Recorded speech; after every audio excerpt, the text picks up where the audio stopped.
저는 제품 디자인 전문 회사를 운영하고 있는 고스 디자인의 정덕준 대표입니다. 만나서 반갑습니다.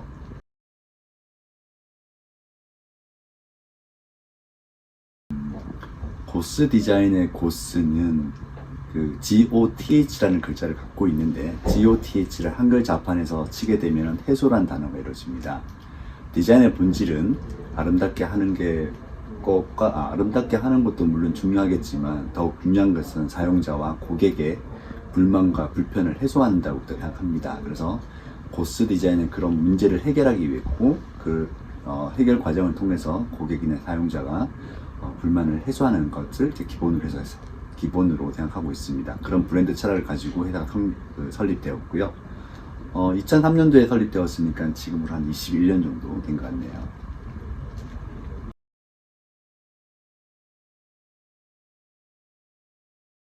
우리가 알고 있는 디자인 프로세스, 지금 말하는 디자인을 하는 방법은 크게 여러 가지가 있을 수 있어요.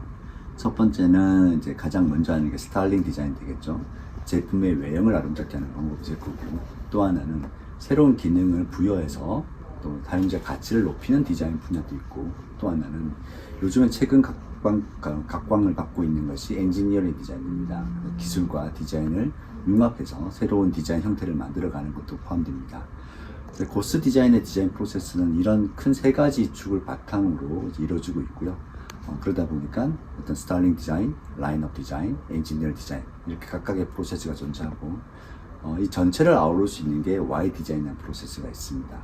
Y 디자인 프로세스는 사용자, 그 다음 기술자, 그리고 또 구현 가능한 제품에 대한 기술, 이 세 개를 서로 유기적으로 연결하는 것이 Y 디자인 프로세스인데, 여기에 가장 핵심적인 이유는 제품 기획까지 같이 이루어진 데서 종합적인 컨설팅 디자인하는 프로세스를 갖고 있어요.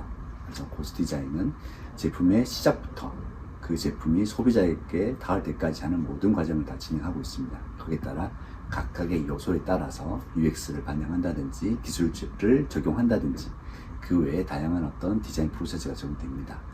여러분들 알고 있는 일반적인 더블 다이아몬드 형태가 이제 기본적으로 적용이 되고요. 의견의 확산과 수렴을 통해서 하는 디자인 개발 과정은 동일합니다.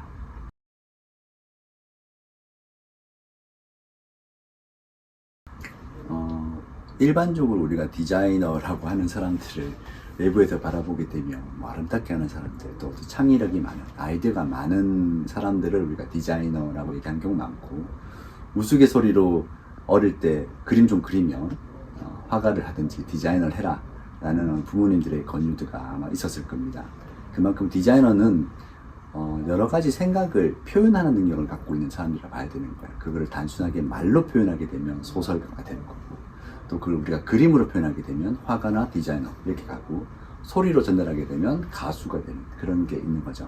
그래서 디자이너는 여러 가지의 어떤 상황과 생각과 철학, 그리고 여러 가지 일어나는 이슈들을 그림으로 표현하는 게 바로 디자이너의 가장 첫 번째 그 직무가 됩니다. 그래서 어떻게 표현할 거냐, 어떻게 전달할 거냐에 대해서 디자인 첫 번째 직무가 이루어지게 되고요.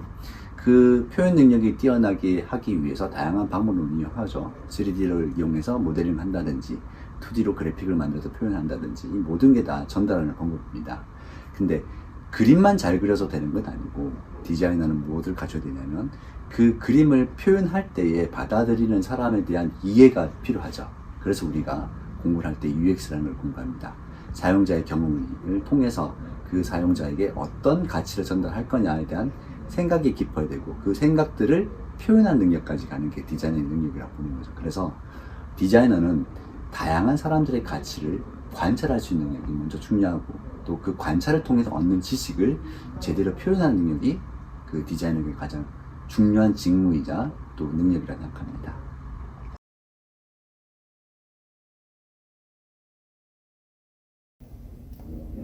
산업 디자인 트렌드에서 가장 얘기 많이 되고 있는 게 각 나라마다 다르죠. 그죠? 중국 같은 경우는 생활 가전이나 전자제품, IT, 스마트 쪽으로 굉장히 많이 발전했어요. 우리나라를 추월했다고 얘기할 만큼 돼 있고, 또 저기 유럽 쪽은 아무래도 또 다른 어떤 제품이 발전되고 있고 해서 산업 디자인의 전반적인 트렌드가 어떻게 된다는 것은 결국 그 나라의 산업 구조에 따라서 달라집니다. 그래서 우리가 산업 디자인 트렌드가 어떻게 되어라고 딱 꼭 집어서 설명할 수 없는데 한국의 디자인 트렌드를 보게 되면 아무래도 우리나라는 제조업을 좀 벗어나서 정보화 사회 또 지식 산업으로 많이 발전한 상태입니다. 그러다 보니까 이런 서비스적인 부분이 굉장히 많이 발전되어 있죠.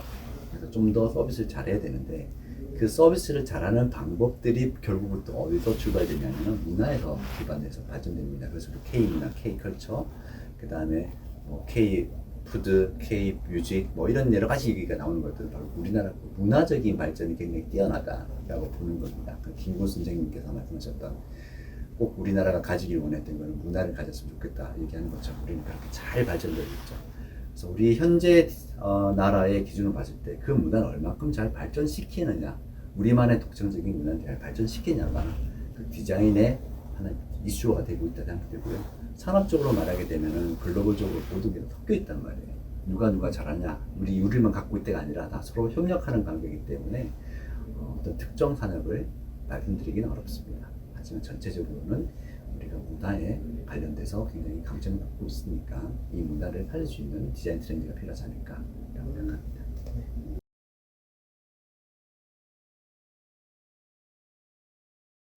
여러분들도 아마 디자인 작업을 하다 보게 되면 가장 어려운 게 교수님과의 면담일 거야. 그죠?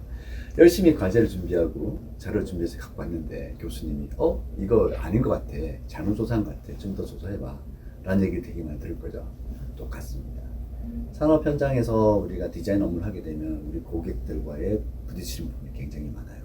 고객들은 자신들이 연구해왔던 여러 가지 기술이나 아니면 어떤 시장적인 마케팅을 바탕으로 새로운 제품을 기획하기 위해서 디자인을 의뢰하는 경우가 많고 또 서비스를 런칭하기 위해서 여러 가지 기획을 합니다. 근데 디자이너가 그런 조건들이나 요구사항을 제대로 이해하지 못하고 새로운 디자인을 제안하게 되면 동상이몽하는 경우가 되게 많아요. 또 그런 분들이 요구하는 것을 맞추기 위해서 우리가 다양한 어떤 아이디어를 내야 되는데 그 아이디어가 굉장히 주관적입니다. 나만 알고 있거나 내가 좋아하는 트렌드가 되는 거지. 그렇게 되면 그분들이 객관적으로 이해할 수 있을까요? 어렵다는 겁니다.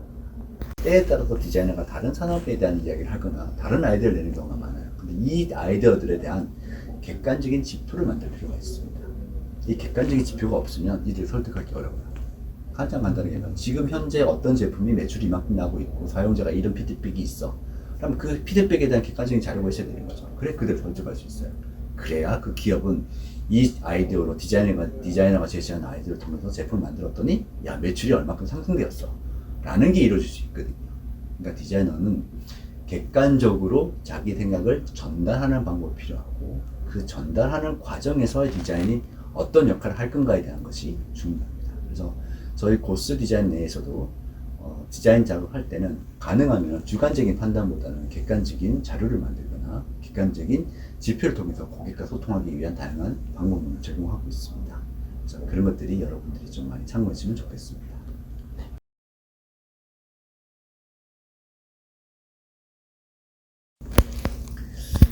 뭐 앞에서 쭉쭉 다양한 얘기를 했지만 결국은 전달하는 능력이잖아요. 그래서 전달해야 되고 또 공감하는 능력도 되게 중요합니다. 이게 초등학교나 중학교 선생님들이 얘기하는 것처럼 단순한 건데 그냥 학생 여러분들은 다양한 경험을 해라. 그러니까 하나의 분야에 매니아적으로 빠지는 것도 물론 중요합니다. 하지만 우리가 그 매니아의 제품만 할 거 아니면 그 매니아의 디자인만 할 거 아니면 다양한 경험을 통해서 사용자들이 얼마나 많은 생각을 갖고 있느냐에 대한 그 정보를 알아야 되는 거죠. 그렇기 때문에 다양한 경험을 해도 좋겠다라고 하는 건데 시간적으로 보게 되면 그런 다양한 경험을 하기가 쉽지 않아요. 우리가 어떤 사람들의 부류를 그냥 관찰하는 거로만으로도 이 사항을 이해할 수 없고 직접적으로 체득을 해야 되거든요. 내가 해봤더니 그렇더라 라고 해야 100% 공감이 이루어지는데 그건 쉽지 않습니다. 그래서 간접적인 체험을 하기 위해서 가장 좋은 방법은 책을 좀 많이 읽었으면 좋겠다. 그리고 그 문장에 대한 해독력이 좀 있으면 좋겠다라고 생각합니다. 그 책을 통해서 간접 경험하고 그 책에서 나온 것들을 통해서 이 사람들이 생각하는 깊숙한 내면의 세계를 이해하는 것이 디자이닝이 더욱 중요합니다. 많은 디자이너들 면접을 보거나 채용을 하다 보면은 그 책을 읽은 양이 굉장히 적다는 걸 많이 느껴요. 또 소설책이든 어떤 책이든 그 읽은 양이 적어서 대화를 하다 보면은 문해력이 달린 느낌 많이 받습니다. 특히 요즘에는 AI가 더 발전되고 있죠. 그러다 보니까 AI에서 우리가 활용할 때도 그 하다못해 미드저니에서 우리가 어떤 이미지 만들 때도 프롬프트가 중요한 거는 그 프롬프트에 들어가는 단어들과 그 다음에 그 구성 요소가 마치 문해력이 필요한 것들이 굉장히 많이 있어요. 그 표현할 수 있어야 되거든요. 근데 그 표현이 적다 보면은 결국은 나오는 결과물도 적죠. 그래서 지금 막 공부하고 있는 여러 이제 디자인, 예비 디자이너들 분들에게 말씀드리고 싶은 거는 책을 좀 많이 읽어서 사용자와 그다음 시장이나 분위기 또 인간의 감성 깊은 곳까지 이해하고 또 체득할 수 있는 시간을 많이 가졌으면 좋겠네요. 네, 감사합니다.